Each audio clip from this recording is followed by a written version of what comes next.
नमस्कार दोस्तों, मैं हूं अनूप त्रिपाठी और आप देख रहे हैं बीपी न्यूज़ भारत। खबर है उत्तर प्रदेश के गाजीपुर जिले से। गाजीपुर जिले में आज 26 जुलाई को कारगिल विजय दिवस पर एक खास कार्यक्रम का आयोजन किया गया, जिसमें शहीदों को याद किया गया।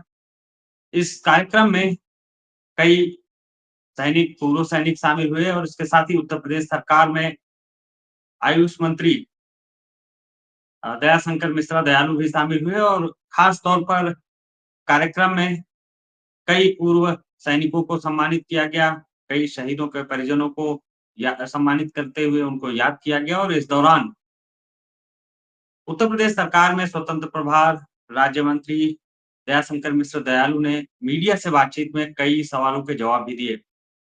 खास तौर पर देश के लिए कारगिल युद्ध में जान गंवाने वाले वीर सैनिकों को याद किया और इसके साथ ही बिहार में चुनाव से पहले जो मतदाता सूची पुनरीक्षण अभियान चुनाव आयोग द्वारा चलाया जा रहा है, उस पर जिस तरह से विपक्ष सियासत कर रहा है, विपक्ष की उस सियासत को भी दयाशंकर मिश्र दयालु ने जवाब दिया और इस दौरान दयाशंकर मिश्र दयालु ने साफ तौर पर कहा कि विपक्ष सिर्फ वोट की राजनीति कर रहा है और युद्ध में जब कारगिल युद्ध हुआ या फिर ऑपरेशन सिंदूर जब हुआ, तो भारत की ताकत दुनिया को पता चली और इसके साथ ही पाकिस्तान को भारतीय सेना ने सिर्फ 22 मिनट में ही धूल चटा दी।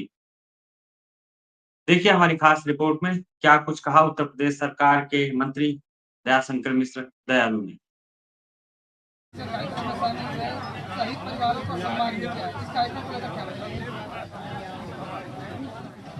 कारगिल की विजय एक ऐसी विजय थी कि दुनिया की सबसे ऊंची चोटियों पर जब पाकिस्तान ने कब्जा किया तो पाकिस्तान को अंदाज़ा नहीं था कि नीचे खड़े भारत के सैनिक कभी उन चोटियों को खाली करा पाएंगे।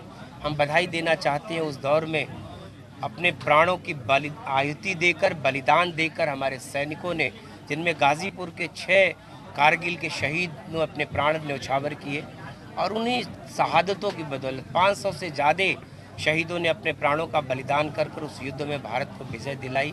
आज उन चोटियों पर भारत का कब्जा है। वो चोटियां नहीं थी, वो भारत का गर्व और गौरव था जिसको कि पाकिस्तान ने कब्जा करने का प्रयास किया था।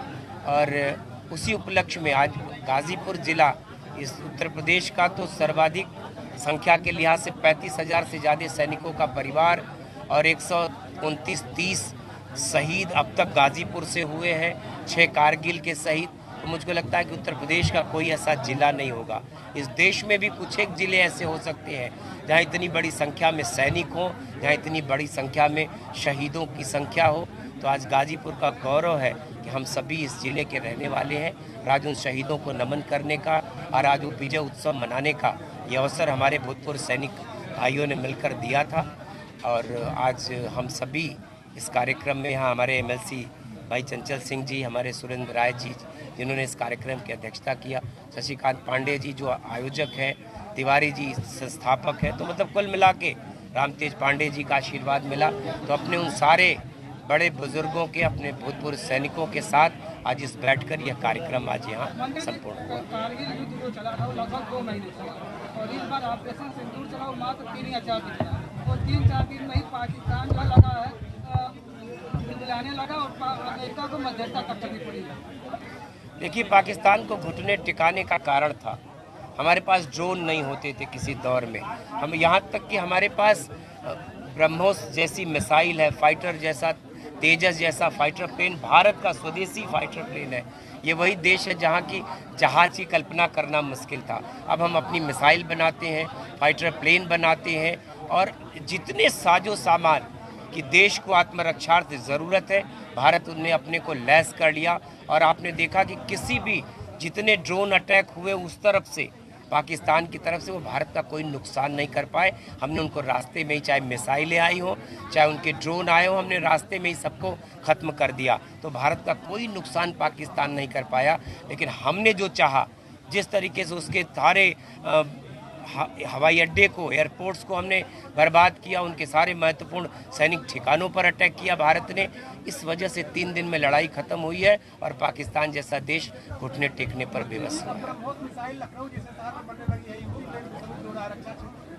क्या उपलब्धियां हैं भारत सरकार की? उत्तर प्रदेश में डिफेंस के 2 कॉरिडोर हैं, एक बुंदेलखंड कॉरिडोर और लखनऊ में ब्रह्मोस बनती है। ये वही उत्तर प्रदेश है जहां कभी बम बारूद के लिए, कट्टों के लिए उत्तर प्रदेश के जिले जाने जाते थे। लेकिन गौरव है, बदला हुआ उत्तर प्रदेश है। मोदी जी का भारत और योगी जी का उत्तर प्रदेश अब दुनिया के सामने एक ऐसी नज़ीर प्रस्तुत कर रहा है कि अब कोई हिमाकत नहीं करता, कोई। जी, स्पेशल इंटेंसिव रिपोर्ट बड़े घमासान मचा हुआ है, क्या कहें?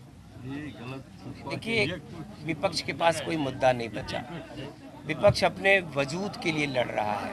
विपक्ष बैठ के आज विपक्ष के नेताओं की आप स्थिति जान लीजिए कि बंद कमरे से ट्वीट करना, इंस्टाग्राम पर पोस्ट करना, और अखबार लिखता है कि तंज कसा, तो तंज कसने तक की दुनिया उनकी सीमित हो गई है। और बाल की खाल निकालना, झूठे मुद्दे तलाशना, सरकार की हर बात की आलोचना करना, जिन विषयों पर दुनिया भारत का लोहा मान रही है उन विषय पर। और ये विपक्ष के लोग आलोचना करने में, इन्होंने एयर स्ट्राइक की भी आलोचना किया, सर्जिकल स्ट्राइक की भी आलोचना किया, सिंदूर जैसे ऐतिहासिक सफल युद्ध की भी जो हमने लड़ा उसकी भी आलोचना किया। ये आलोचना करने में देश के सैनिकों का भी मनोबल तोड़ने वाली जैसी बातें कर पाते हैं। अभी शिवपाल जी आए थे, उन्होंने बताया कि आप लोग जो है संविधान के साथ खिलवाड़ कर रहे हैं और आरक्षण खत्म करने जा रहे हैं। देखिए, संविधान का जो सगुफा उन लोगों ने छोड़ा था, आरक्षण समाप्त कर देंगे, संविधान बदल देंगे। देश देख रहा है कि भारत ने संविधान को और ताकत दिया, वर्तमान की सरकार ने, मोदी जी ने समृद्ध किया है।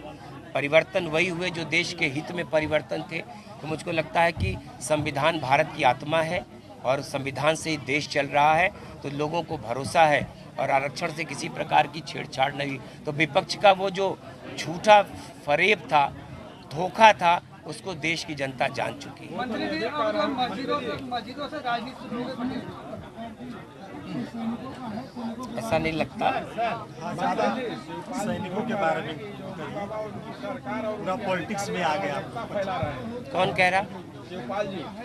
शिवपाल ऐसी बात कहेंगे? मैंने कहा ना कि उनकी सत्ता थी तो उनके दर्जनों मंत्री जेलों में रहा करते थे। न जाने कितने विधायकों की विधायकी चली जाती थी। आज 8 साल की इस बेदाग सत्ता में ऐसा कोई मौका 8 साल की सत्ता है, निर्विवाद सत्ता है, बेदाग सत्ता है। बड़े गर्व से कहता हूँ, समाज भी देख रहा, और आप तो आईना है समाज के, आपसे बेहतर कौन इन बातों को महसूस कर सकता है? क्या करने जा रहा है इस बार? बड़ा फोकस है विपक्षियों का पीडीए पे। देखिए, भारत को जिस तरीके से मोदी जी ने बांधा है, उस एकता के, अखंडता के सूत्र में, अब ये भारत 140 करोड़ हिंदुस्तानियों का भारत है और ये बांटने वाले लोग हैं। जाति के नाम पर बांट के इन्होंने अपनी रोटियां सेका है। कोई भी जाति की बात करना, मैं कह रहा हूँ, उत्तर प्रदेश, योगी जी कहते हैं कि 25 करोड़ उत्तर प्रदेश के लोगों की बात करते हैं, मोदी जी भी देश के 140 करोड़ लोगों की बात करते हैं। जाति के नाम पर समाज को बांटने वाले लोगों ने बड़ा नुकसान कर चुके हैं वो इस देश का। अब देश के लोग इन चीज़ों में, मैंने कहा ना, इन फरेब में, इस झूठे बहकावे में नहीं आना चाहते।